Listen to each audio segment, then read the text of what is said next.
The wild saga of this totally not questionable anime kicks off with Ayana enthusiastically scrubbing the teacher's desk with her homemade eco-friendly potion. Yep, definitely nothing else or weird. Just as the desk gleams like a diamond in a discount jewelry ad, a suspiciously glowing purple hand pokes through the door, causing Ayana to hilariously overreact and, in a moment of slapstick-worthy panic, send her carefully balanced potion juice flying everywhere. Exhausted from her overly dramatic theatrics, Ayana collapses onto the desk, blissfully unaware that her actions are being puppeteered by none other than the smug mastermind, Tsuchi. Now, Tsuchi isn't your average anime antihero.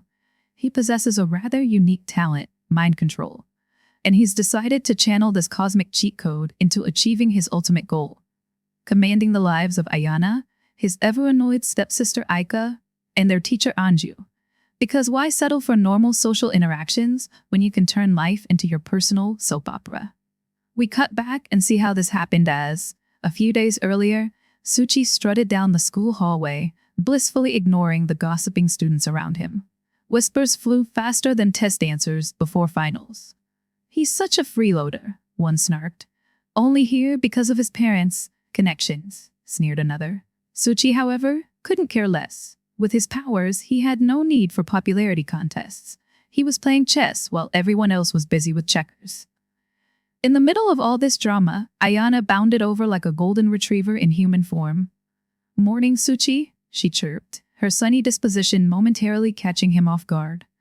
Before he could respond with anything clever, her friends whisked her away. Tsuchi's gaze lingered, but not for long, as Aika swooped in with her usual brand of sarcastic wit. "Wow, staring much? You're one awkward step away from holding a boombox outside her window," Aika quipped, arms crossed. Tsuchi, unfazed, shot back, "And you're one smart-ass comment away from getting grounded. So, how come you didn't take the limo today?" Aika dodged the question with a sly grin and a, "Wouldn't you like to know?" before dragging him to the gym. There, in a rare show of sibling solidarity, she helped him sharpen his Excalibur, ready for class. "Yep, you definitely need that Excalibur sharpened before class." "You're weirdly eager to help," he teased. Aika's flustered response and fumbling hands hinted she might have an ulterior motive, but Tsuchi, true to form, filed that away for later scheming as he continued all night, having the best Excalibur lessons possible, making sure she saw the true power it radiated multiple times. Flash forward to Tsuchi's next diabolical move, wooing the no-nonsense teacher, Anju. After class, with everyone else gone, Tsuchi activated his not-so-subtle glowing hand trick. "Miss Anju, could you, help me with something?" he asked, feigning innocence. Anju, assuming it was about homework, poor soul, walked over. Very big mistake, probably the biggest in her entire life. We see moments later her thoughts turned into static as Tsuchi's powers took hold. "What's happening?" she gasped, stumbling slightly as her body betrayed her. Tsuchi, reveling in his villain moment, smirked.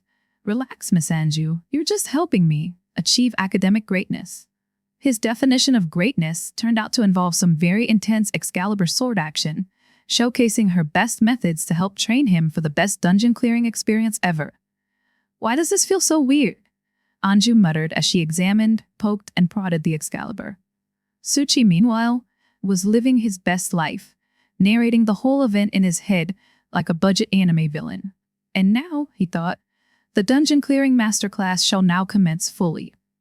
By the end of the session, and I mean a very long session, Anju was left dazed, surrounded by a suspiciously large pile of holy power. Just as she started piecing together the absurdity of it all, Tsuchi whipped out his phone showing her the highlights reel. "So, about those private lessons?" he said, grinning like a cat that just raided the cream jar. Cornered and mortified, Anju reluctantly agreed. But in the following sessions, something shifted. Perhaps it was the mind control, or maybe she'd just given up trying to outthink a walking cheat code. Either way, she leaned into the madness, fulfilling every bizarre request with unsettling enthusiasm. And so, the chaotic saga of manipulation, awkward humor, and dubiously intense school supplies continued, leaving everyone involved questioning their life choices.